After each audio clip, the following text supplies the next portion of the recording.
अस्सलाम वालेकुम। आज की इस वीडियो में हम डिस्कस करेंगे कुछ स्पेसिफिक जो सी हमारे पास टर्म्स हैं उनको।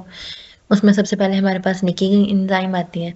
तो निकिंग एंजाइम को हमने पहले भी थोड़ा सा डिस्कस किया कि ये क्या है, एक रिस्ट्रिक्टिव एंजाइम ही है, रिस्ट्रिक्शन एंजाइम ही है। और ये क्या करती है, बस इसमें डिफरेंस ये है कि ये डीएनए के एक स्ट्रैंड को कट करती है। जो हमारे पास रिस्ट्रिक्शन एंजाइम होती है ना, वो 2 स्ट्रैंड को कट करती हैं। जबकि हमारे पास निकिंग एंजाइम है, वो क्या होगा, only 1 strand of the DNA जो सा होगा उसको कट करेंगी। और इसको जो सा निकिंग एंजाइम को हम प्रीफिक्स एन के साथ रिप्रेजेंट करते हैं, ठीक है। अब ये हमारे पास एक जो सा है हमारे पास एंजाइम है और उसके पीछे एन लगा है, तो जिसका मतलब है कि ये निकिंग एंजाइम है। ये एंजाइम जहाँ पे भी जाके कटिंग करेंगी तो 1 strand of DNA will be cut. इसके अंदर जो सा है हम टॉप और बॉटम स्ट्रैंड की बेस पे हम एन पी एन टी भी कर सकते हैं, इसको टॉप और बॉटम एन टी और एन बी, ठीक है। तो इसके अंदर यही है। फिर है मिसमैच निकिंग एंजाइम्स।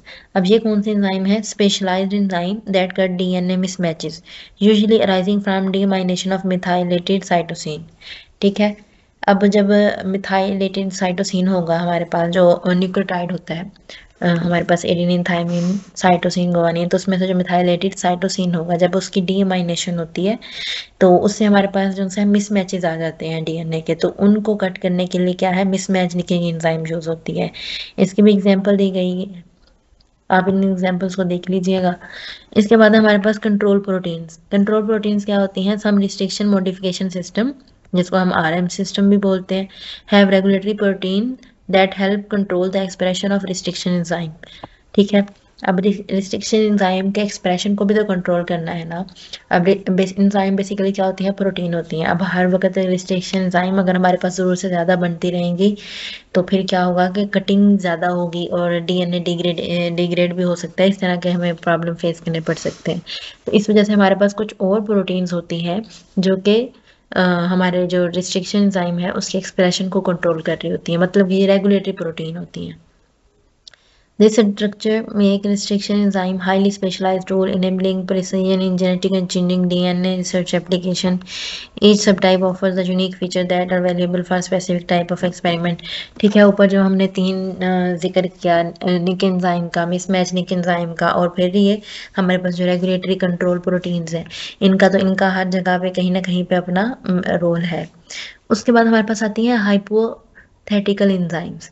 अब हाइपोथेटिकल एंजाइम्स क्या है, sometime researcher find sequence in bacterial DNA that look similar to the restriction enzyme or DNA methylase transferase but are not yet confirmed to be functional. To identify these potential enzymes, the naming system has been created. ठीक है, ये हमने इसको study किया है पहले भी। तो इसमें ये था कि हमारे पास क्या है कि अब हमने एंजाइम को डिस्कवर कर लिया, लेकिन हमें ना उसकी फंक्शंस का नहीं पता, लेकिन उसका मतलब क्या, हमने रिस्ट्रिक्शन एंजाइम से उसकी सीक्वेंस मिलती है, हमने कहा कि ये भी एक रिस्ट्रिक्शन एंजाइम हो सकती है। लेकिन अब अभी तक हमें ये कंफर्म नहीं है कि वो फंक्शनल है या नहीं, मतलब कि वो कटिंग करती है या नहीं करती। तो तब तक जो सा है उसका नेम हम किस तरह रखेंगे उस एंजाइम का जिसका अभी सीक्वेंस तो डिस्कवर हो गया, अभी फंक्शन डिस्कवर नहीं हुआ। तो उसके लिए हम क्या करते हैं, पी सुफिक्स यूज़ करते हैं, ठीक है। हमारे पास जो सा है रिस्ट्रिक्शन मॉडिफिकेशन सिस्टम में जो पी हम लगाते हैं उसमें पी सुफिक्स यूज़ करते हैं to indicate they are putative, मतलब कि ये गैस टू बी एंजाइम के guess to be restriction enzyme, कि ये हम गैस कर रहे हैं कि ये रिस्ट्रिक्शन एंजाइम होंगी।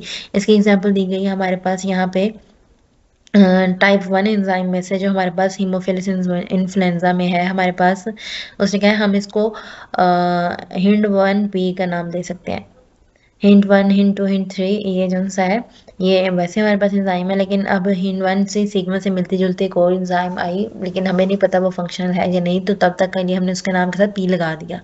Once it's confirmed as active the P is dropped, ठीक है। अब एक्टिव है मतलब कि हमें पता चल गया ये फंक्शनल है, तो हम उसके साथ से पी रिमूव कर देंगे। कब रिमूव कर देंगे, जब हम उसके फंक्शन को चेक कर लेंगे, जब उसकी एक्टिविटी हमें कंफर्म हो जाएगी। If it's one of the main enzyme in the same species it gets Roman numeral to show its place, ठीक है। अगर हमारे पास इसी तरह अब एक और एंजाइम आ जाती है, वो भी इसी हीमोफिलस इन्फ्लुएंजा से ही रिलेट करती है, तो हम उसके लिए क्या करेंगे कि फिर हम रोमन न्यूमरल यूज़ करते हैं, 1 2 3 4, इस तरह हम नेक्स्ट इंक्रीज करते जाते हैं सेम स्पीशी के अंदर एंजाइम्स को नेम करने के लिए। ठीक है, इसके बाद है they have an enzyme Hind 1 confirmed active and another enzyme likely called Hind 5p if its activity has not been proven. ठीक है, पहली जो एंजाइम है उसका कंफर्म हो गया फंक्शन, तो उसके साथ से पी ड्रॉप हो गया। अब 2 3 4 4 एंजाइम है, उनके साथ भी ऐसे था, पहले पी लगा, बाद में जब उनका फंक्शन कंफर्म हो गया तो पी ड्रॉप हो गया। यहाँ पे जो सा है हिंड 5, इसकी भी एग्जांपल दी गई है, ये 5 जो रोमन न्यूमरल्स यूज किए गए हैं। ठीक है, यहाँ पे 5p है, तो p जो सा है वो शो कर रहा है कि इसका फंक्शन अभी हमारे पास कंफर्म नहीं हुआ। If its activity has not been proven. ठीक है, जब प्रूव हो जाएगी तो इसके साथ से p रिमूव हो जाएगा, ये हिंट 5 बच जाएगा अकेला। Additional system might be labelled as Hind ORF1056p and, मतलब कि ये बहुत बड़ा नाम है, to show their genes belong to the same protective system। इसके अंदर जस्ट जो है ये शो किया गया है कि अगर हमारे पास टाइप 3 एंजाइम आ जाए, तो पहले हमने टाइप 1 के जो सा देखा, तो उसको हम प्रोटेक्टिव सिस्टम में किस तरह राइट करेंगे। ये जो सा है ये टाइप 3 की एंजाइम है, इसके भी आखिर पे देखिए पी लगा हुआ है। ठीक है, ये पी जो सा है यही सेम चीज़ को शो कर रहा है कि अभी इसका फंक्शन जो सा है डिस्कवर नहीं हुआ, तो हमने इसके साथ पी लगाया हुआ है। उसके बाद हमारे पास आता है homing endonucleases. Homing endonucleases are specialised enzyme that recognise long DNA sequence and cut at specific site. ठीक है, इसमें लॉन्ग डीएनए सीक्वेंसेस आएंगी और ये उनकी कटिंग करेगा। They fall into 4 families based on their sequence features. Homing endonucleases जो सी हैं उनको हमने उनके सीक्वेंस के बेस पे 4 फैमिलीज के अंदर डिवाइड किया है। ये जो सा है ये उनकी फैमिलीज हैं हमारे पास। अब इनको हम नेम कैसे करते हैं, naming homing endonucleases, their names follow a pattern, they get a prefix. ठीक है, प्रीफिक्स उनके पास कहाँ से आता है, I for intron encoding enzyme and P I for protein insert encoding enzyme and F for free standing enzymes.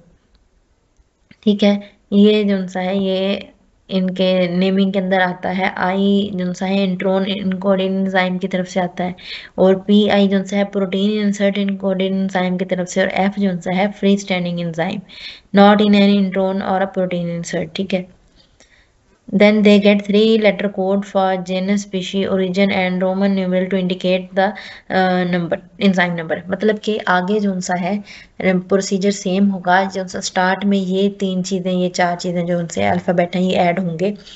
तो ये बताया गया है कि ये क्यों ऐड होंगे। उसके बाद जो 3 है उसमें पहला जो सा है जेनस को होगा, और फिर जो सा है 2 जो से है स्पीशी ओरिजिन से आएंगे, और आगे फिर रोमन न्यूमरल हम यूज़ कर लेंगे।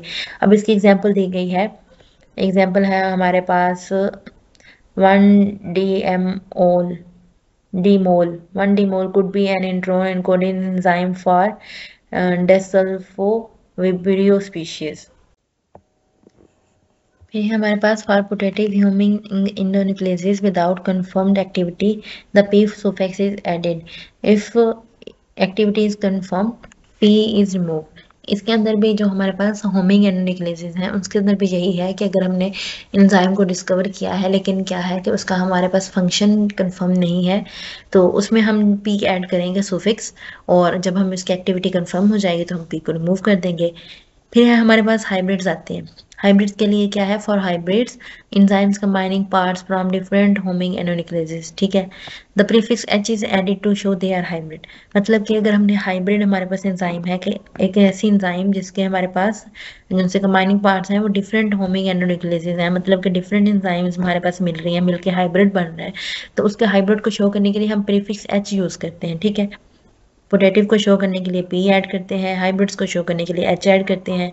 और बस यही है इसके अंदर नेमिंग का, कि रिसर्च के अंदर क्या है इसका, कि researchers have agreed to use these naming rules so there is consistent system across studies, when convention change they are updated in REBASE a database for restriction line. ठीक है, जब भी कोई चेंजिंग आती है, ये रूल्स बने हुए, अगर कोई भी कन्वेंशन करनी हो, चेंजिंग करनी हो, तो फिर उसको हम रीबेस में अपडेट कर देते हैं, और रीबेस क्या है, डाटा बेस्ड है रिस्ट्रिक्शन एंजाइम के लिए। ये हमारे पास इस आर्टिकल में इतना ही था।